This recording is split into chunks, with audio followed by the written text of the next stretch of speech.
Baik, Assalamualaikum warahmatullahi wabarakatuh.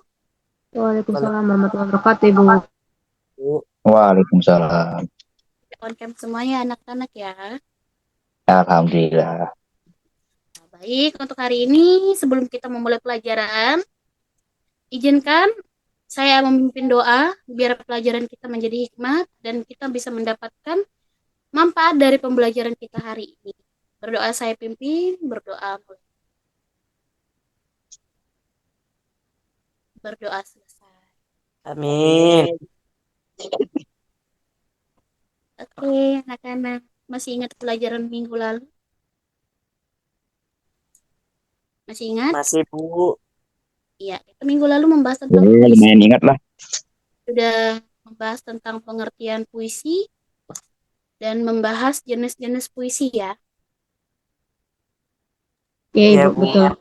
Sekarang untuk hari Ya, ini kita akan membahas mengenai unsur fisik dan unsur batin pada puisi. Di sini Ibu akan memberikan kalian video. Ibu harap kalian simak dan kalian pahami. Nanti kalau kalian tidak memahami video yang Ibu kasih, boleh bertanya ke Ibu atau bisa mengajukan pertanyaan di akhir video. Boleh diputar videonya. Ya, Bu. Perhatikan ya. ya.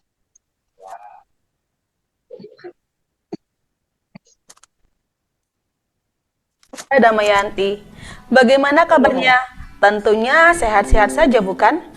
Nah, hari ini kita akan lanjutkan pelajaran kita mengenai puisi. Di pertemuan sebelumnya, kita sudah bahas mengenai puisi beserta dengan jenis dan pengertiannya. Hari ini kita akan lanjutkan dengan unsur pembangun dalam puisi. Jadi, kamu perhatikan ya. Kita masuk ke unsur puisi, maka saya akan jelaskan terlebih dahulu pengertian dari puisi. Puisi adalah suatu karya sastra berupa ungkapan isi hati penulis, di mana di dalamnya ada irama, lirik, rima, dan ritme pada setiap barisnya. Itu pengertian puisi. Adapun unsur pembangun puisi ada dua, yakni unsur fisik dan unsur batin. Unsur fisik adalah unsur pembangun puisi yang bersifat fisik atau nampak dalam bentuk susunan kata-katanya. Itu fisik ya, yang bisa kelihatan oleh mata kita. Sementara yang kedua yaitu unsur batin. Unsur batin adalah unsur yang tidak kelihatan secara langsung atau unsur yang tidak nampak secara langsung dalam penulisan kata-katanya. Itulah unsur yang berada dalam puisi. Nah, masing-masing unsur ini akan ada bagian-bagiannya. Kamu perhatikan ya. Baik, sekarang kita masuk ke pembahasan yaitu mengenai unsur fisik puisi, unsur yang kelihatan oleh mata. Ada 6 bagian yang termasuk dalam unsur fisik puisi. Apa saja? Nah, perhatikan ya, unsur yang pertama yaitu diksi. Diksi adalah pemilihan kata oleh penyair untuk mendapatkan efek yang sesuai dengan keinginannya. Nah, diksi ini adalah pemilihan kata. Penyair yang sudah mahir biasanya menggunakan atau menyelipkan diksi dalam puisinya. Seperti kata melihat, kamu bisa menggunakan kata diksi yang tepat sesuai dengan konteks kalimat yang kamu ambil dalam puisi. Seperti kata melihat, kata lain dari melihat yaitu memantau, melirik, ataupun memandang. Nah, kamu bisa menggunakan kata-kata tersebut untuk mempercantik puisi kamu. Supaya apa? Supaya puisi kamu lebih indah dan kelihatan hidup. Yang kedua yaitu majas.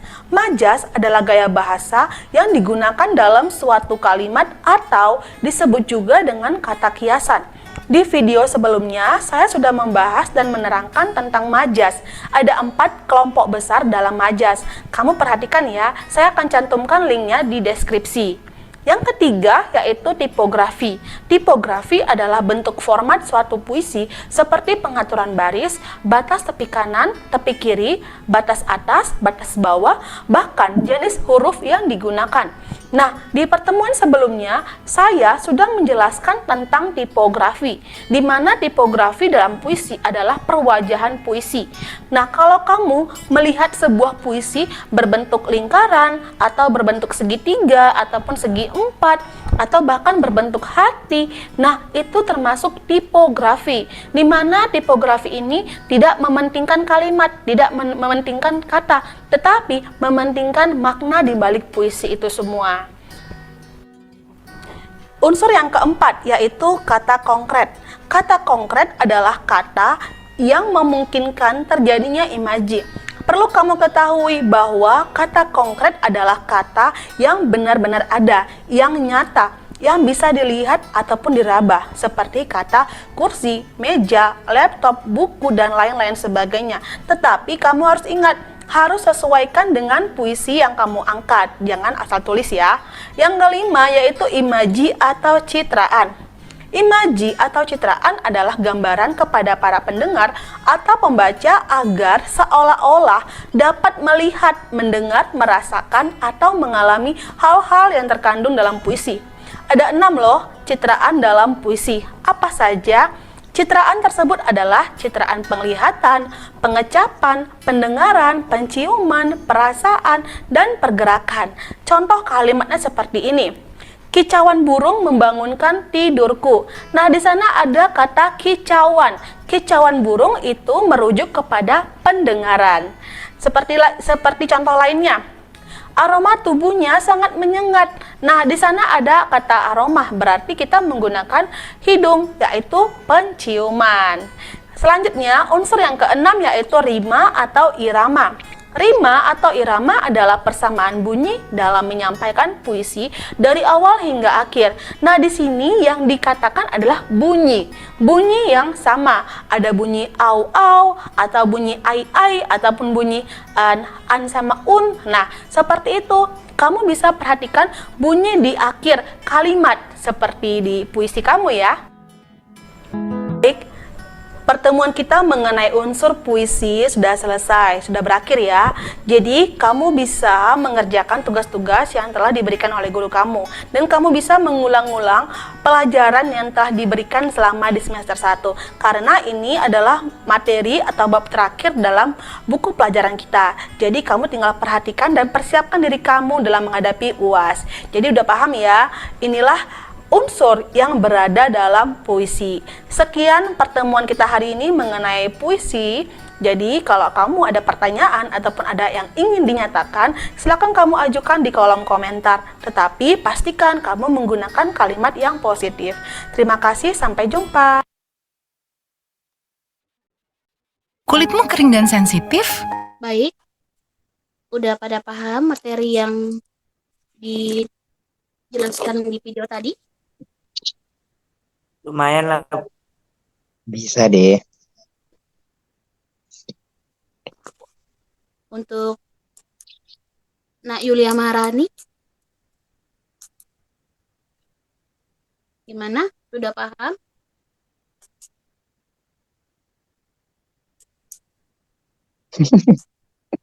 Mematikan dulu itunya. Oke. Bisa dimatikan, Mbak Haryadi, untuk mic-nya dulu, maaf. Ya, Bu. Siap. Ya. Nah, itu beberapa contoh ataupun materi hari ini disampaikan dalam video tersebut. Anak-anak bisa menyimak. Ada terdapat unsur pembangun dalam puisi, yaitu unsur fisik dan unsur batin. Dalam video tadi memang ada materi yang kurang jelas ya. Ini bisa saya tambahkan, itu mengenai unsur batin. Nah, unsur batin ini itu terbagi menjadi 4. Yang pertama, tema. Nah, kalau tema ini itu ialah suatu pokok permasalahan ataupun variabel atau masalah yang diangkat dari suatu cerita ataupun pengalaman dari penulis dijadikan sebuah karya tulis, yaitu puisi. Sedangkan yang kedua itu ada feeling. Feeling ini adalah rasa yang dituangkan oleh penulis, yang ditulis menjadi sebuah karya tulis, yaitu puisi. Dan yang ketiga itu ada, maaf,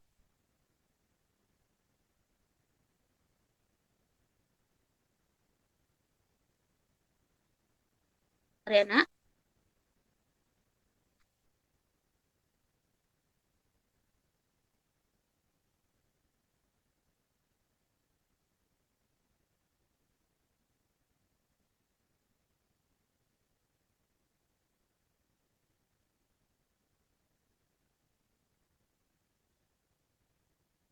Nah, yang ketiga itu ada amanat. Ya, amanat ini merupakan nada dari seorang penulis yang dituangkan melalui karya tulis seperti puisi yang disampaikan. Dan yang keempat itu ada amanat. Nah, amanat ini juga merupakan unsur batin karena unsur batin sendiri ini Ibu jelaskan, udah pada paham belum unsur batin ini apa? Udah, Bu. Udah paham? Unsur Udah, Bu. batin apa? Unsur batin ini Ibu jelaskan sekali lagi adalah unsur pembangun dari suatu puisi, tapi ini unsur pembangunnya tidak tersirat, tidak bisa kita lihat, melainkan bisa kita rasakan dan kita bisa menyimpulkan apa makna dari karya tulis tersebut. Nah, Iya. ini pembangun puisi dari struktur batinnya ini, batin pada puisi ya, maaf. Batin pada puisi ini yang keempat itu ada amanat. Nah, secara kita tahu amanat ini itu merupakan pesan yang disampaikan oleh penulis melalui puisi tersebut. Tapi beliau tidak mengikut sertakan pesan itu di dalam tulisannya, melainkan melalui tulisannya kita bisa merasakan amanat yang terkandung dalam penulisannya ataupun dalam karya tulisnya dengan cara kita membaca karya. Baik, ini Ibu akan memberikan kalian salah satu contoh. Nanti boleh nih kalian tentukan apa unsur batin pembangun dalam puisi tersebut menurut pandangan ataupun kalian tentukan menurut amanatnya ya, yang tadi penjelasan yang terakhir Ibu sampaikan. Boleh ditampilkan. Nanti boleh. Siapa duluan yang bisa menjawab boleh. Ini Ibu kasih untuk melatih keaktifan kalian juga. Ini berpengaruh juga ya untuk penilaian keaktifan kalian. Boleh, siapa yang tahu boleh. Ini kalian analisis ya menurut struktur batinnya yang amanat boleh dianalisis.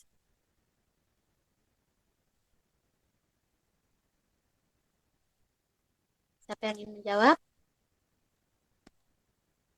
Terkenang penantian panjang. Doa cinta.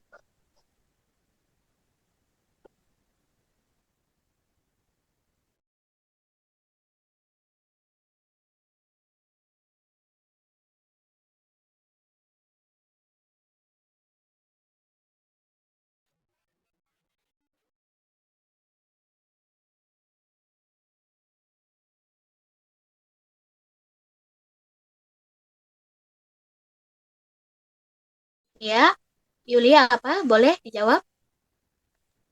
Ya, baik Bu, terima kasih.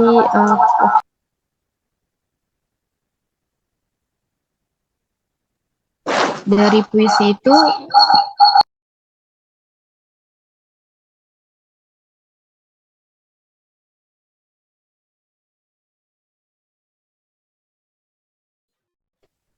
ya Bu, dari puisi itu, menurut aku amanatnya itu seperti tentang ini Bu, kayak apa ya, percintaan gitu. Jadi kasih sayang sesama manusia gitu sih Bu.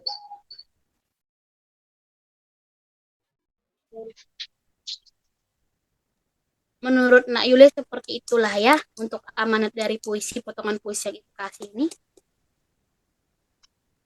Iya Bu, betul.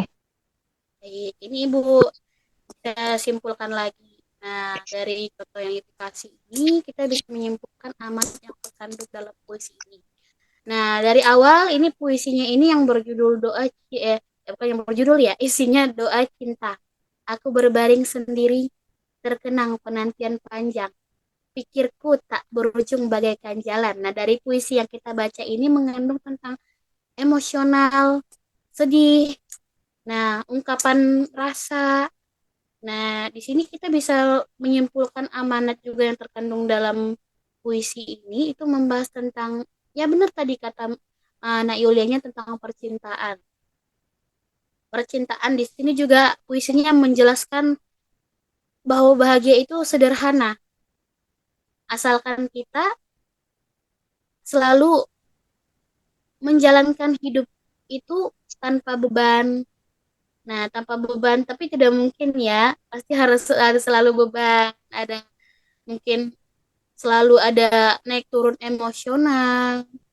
Nah, dalam puisi ini dapat kita simpulkan amanat yang terkandung dalam puisi ini itu yang ya membahas tentang emosional dari kita sebagai manusia, emosional sedih, kadang suka jatuh ini, cinta gimana gitu.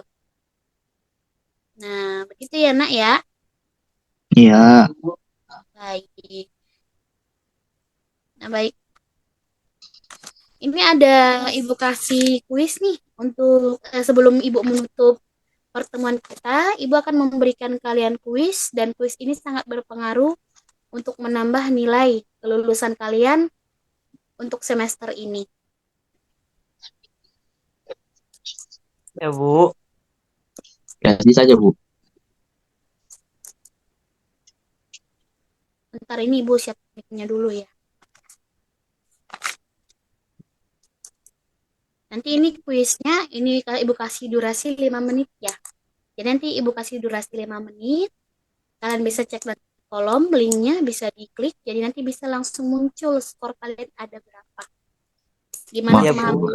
terhadap materi kita, pertemuan kita saat ini. Oke? Ya. Ya.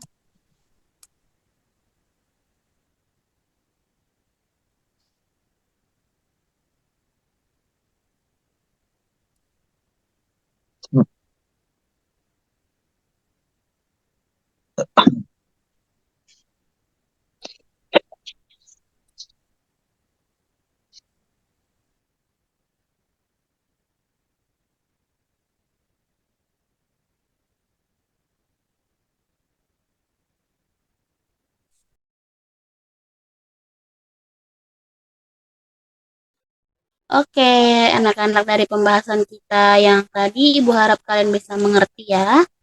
Dan ini Ibu memberikan kuis untuk mengetes kemampuan kalian dan ini sangat berpengaruh dalam pemahaman kalian untuk materi kita hari ini. Nah, kuisnya Ibu cantumkan linknya di kolom obrolan. Bisa kalian lihat linknya. Nah, nanti bisa ini dulu ya, diisi dulu namanya. Nah, nanti biar terlihat siapa yang ikut. Nah, nanti bisa dijawab. Nanti dijawab itu langsung keluar ya nilai Ya, kalian. iya. Ya. Abah matikan mic-nya. Ayo. Masuk, masuk, ayo masuk. Klik linknya.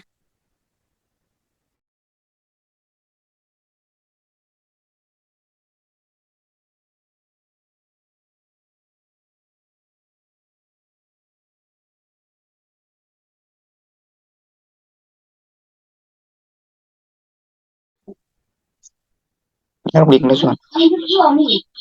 Star you itu.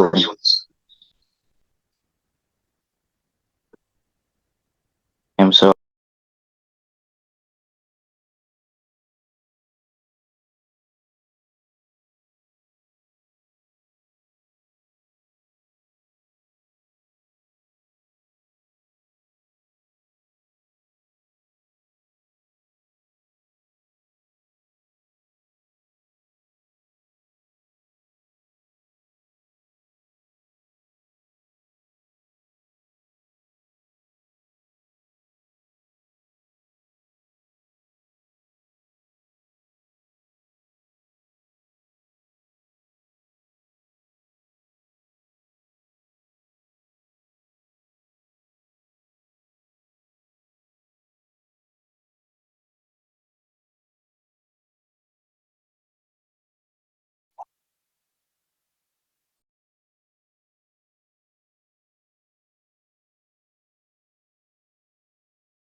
Semuanya udah bergabung. Yadi belum masuk ini. Cepat Yadi.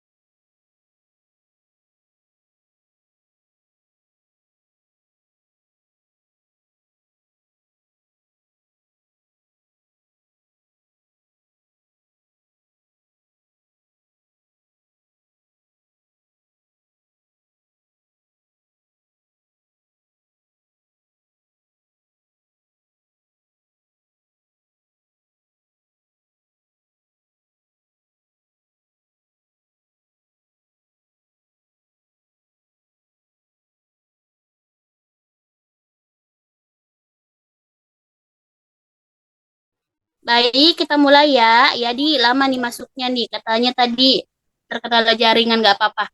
Kita mulai ya. Oke, siap.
Yuk, ini dulu ya nih. Mana ayo cepat.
apresiasi dulu untuk Nak Yulia Maharani ya.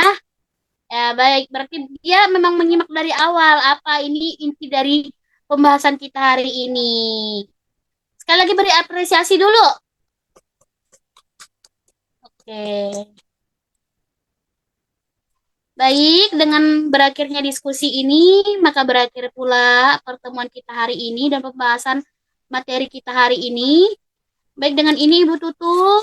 Tadi kita buka mengawali dengan bismillah, dengan doa. Nah, kita tutup juga dengan menutup dengan membaca alhamdulillah dan berdoa biar ilmu yang kita belajar ini dapat kita serap dan dapat berguna untuk kehidupan kita sehari-hari. Berdoa Insya saya Allah. mungkin, berdoa mulai. Amin. Ya, berdoa selesai. Assalamualaikum warahmatullahi wabarakatuh. Assalamualaikum. Waalaikumsalam.